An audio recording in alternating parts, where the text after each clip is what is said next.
इस वीडियो में आज हम सीखेंगे what if analysis in excel using data table. Data table का इस्तेमाल करते हुए हम व्हाट इफ एनालिसिस कैसे कर सकते हैं। पहले हमें पता होना चाहिए कि डाटा टेबल होता क्या है।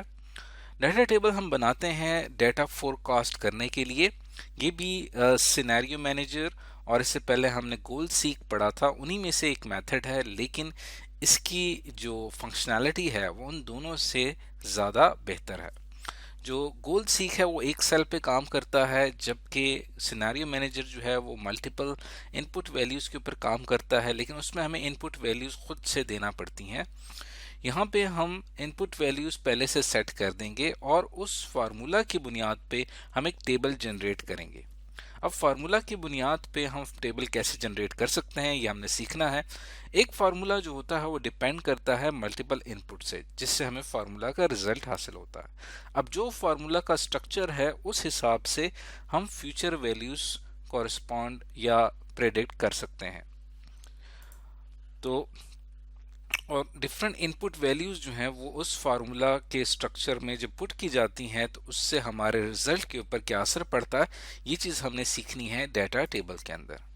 2 स्टेप्स हैं इसके अंदर। सबसे पहले हमारे पास एक बेसिक डाटा सेट होना चाहिए। बेसिक डाटा सेट हमारे पास होगा और उसके बाद फिर जो है हम उस बेसिक डाटा सेट के ऊपर हम अपना एक सेटअप बनाएंगे और वहां पे हमारा डाटा टेबल काम करेगा। तो इन दोनों स्टेप्स को करने के लिए और डाटा टेबल पे प्रैक्टिकल इसको समझने के लिए हम एक एग्जांपल ले लेते हैं।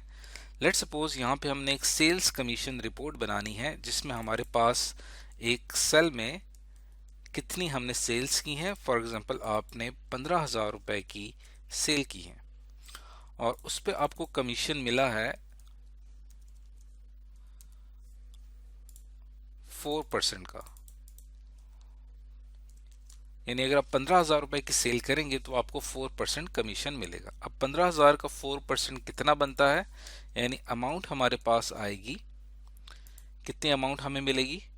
तो उसको कैलकुलेट करने के लिए हम 15,000 को अगर मल्टीप्लाई कर दें कमीशन के साथ तो हमारे पास रिजल्ट आएगा 600 रुपये। यानी 15,000 का 4% 600 रुपये है, यानी 600 रुपये आपको मिलेगा इसके ऊपर। ये आपकी अमाउंट है। ये है हमारा डाटा सेट। अब इस डाटा सेट की बुनियाद पे हम अपना एक सेटअप बनाते हैं। सेटअप हमने ये बनाना है कि फॉर एग्जांपल अगर आपके पास 4.5% अगर आपको कमीशन मिले तो कितना होगा। इस तरह अगर आपको 5% कमीशन मिले और यहाँ पे हम अमाउंट लिखते जाएंगे। फॉर एग्जांपल आप 20,000 की सेल करवाते हैं और अगर आप 25,000 की सेल करवाते हैं, इसी तरह अगर आप 30,000 की सेल करवाते हैं और ये डिफरेंस हम यहाँ पे, इसी तरह अगर आप 35,000 की सेल करवाते हैं, तमाम डिफरेंट सिनेरियोज हैं और ये हमारी हो गई सेल्स और यहाँ पे ये हमारा कमीशन रेट आ रहा है। तो फॉर एग्जांपल आपको 7%, इसी तरह से ही आ जाएगा आपके पास 10%। तो ये हमने डिफरेंट कमीशन रेट्स लिखे हुए हैं यहाँ पे और यहाँ पे डिफरेंट सेल्स अमाउंट लिखी हुई है। अब इस 20,000 की अगर सेल हो तो उस पे इन कमीशन रेट्स के हिसाब से कितनी अमाउंट बनती है वो आपको यहाँ पे मिल सकती है डाटा टेबल के जरिए। अब आपने क्या करना है कि यहाँ पे जो अपने फार्मूला के जरिए अमाउंट जो गेट की थी, इसको आपने फार्मूला समेत कॉपी करना है और यहाँ पे हम इसको पेस्ट कर देते हैं। देखें, ये आपने इसको यहाँ पे पेस्ट कर दिया। तो याद रहे कि आपने फार्मूला समेत ही यहाँ पे कॉपी करना है। देखिए यहाँ पे सिंपल वैल्यू कॉपी हुई है। मैं इसको फिर से कॉपी करता हूँ और हमने इसको पेस्ट करना है।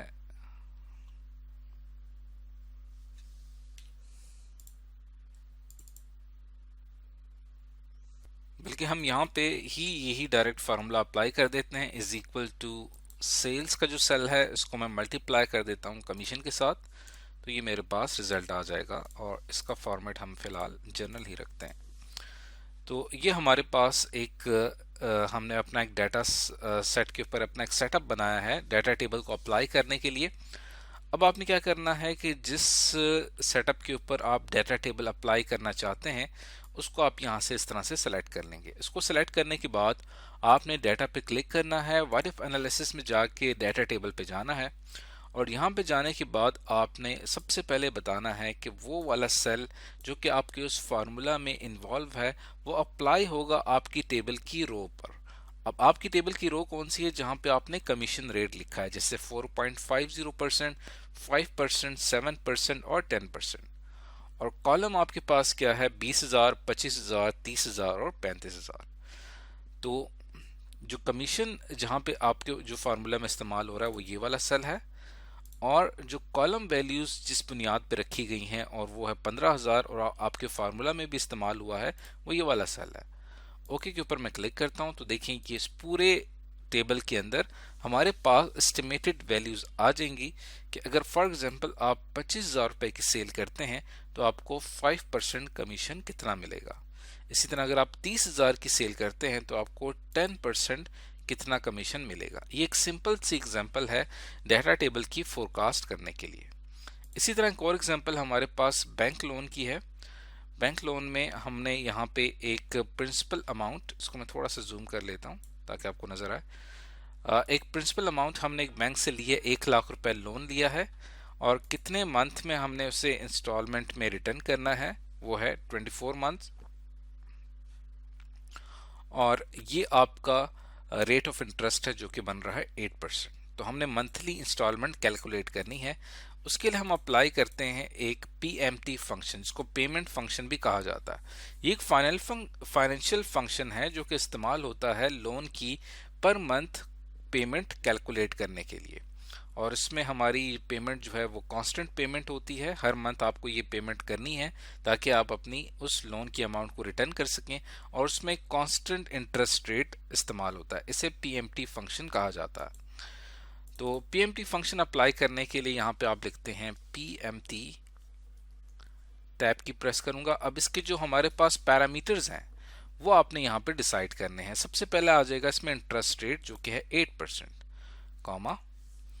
उसके बाद आपने यहाँ पे ये बताना है कि बल्कि यहाँ पे जो हमारा रेट ऑफ इंटरेस्ट है इसको हम 12 से डिवाइड करते हैं, कॉमा, क्योंकि हमें ईयरली इंटरेस्ट जो है उसके ऊपर हमारा फोकस होता है, कॉमा। उसके बाद आपने ये बताना है कि जो आपकी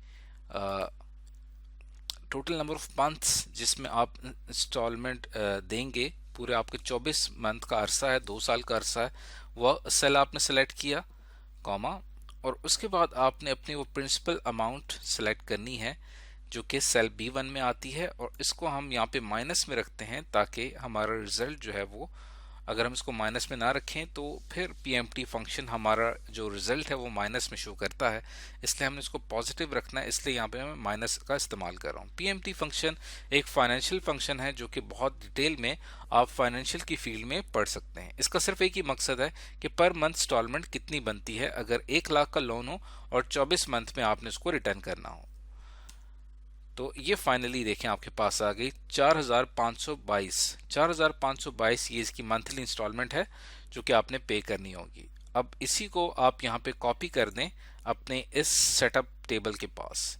तो इसके ऊपर मैं राइट क्लिक करता हूँ, कॉपी करते हैं और हम इसको यहाँ पे आके पेस्ट कर देते हैं। तो ये हमने इसको पेस्ट कर दिया, और इसको पेस्ट करने के बाद अब हम क्या करते हैं कि यहाँ पे हम अपना डाटा टेबल अप्लाई करते हैं।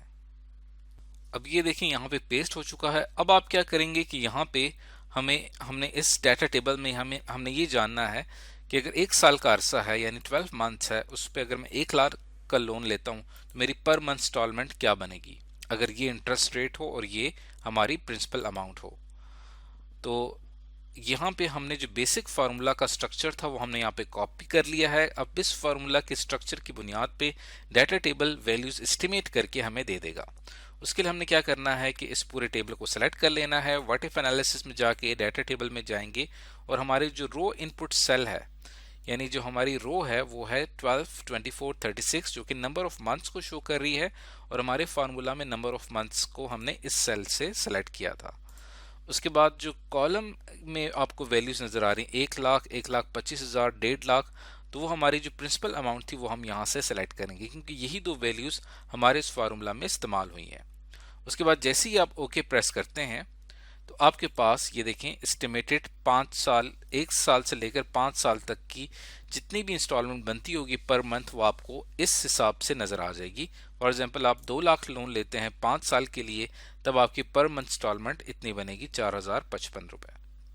इसी तरह अगर आप 1 लाख लोन लेते हैं 5 साल के लिए तो 2027 रुपए आपकी इंस्टॉलमेंट बनेगी। तो ये आप एक तरह का मेथड है कि ये ऑटोमेट कर देता है हमारे उस पूरे डाटा को कुछ फार्मूला की बुनियाद पे, और हम इजीली एस्टिमेट कर सकते हैं वैल्यूज को। तो ये कहलाता है डाटा टेबल। तो आज की इस वीडियो में हमने सीखा कि माइक्रोसॉफ्ट एक्सेल में हम व्हाट इफ एनालिसिस में डाटा टेबल का इस्तेमाल किस तरह से करते हैं।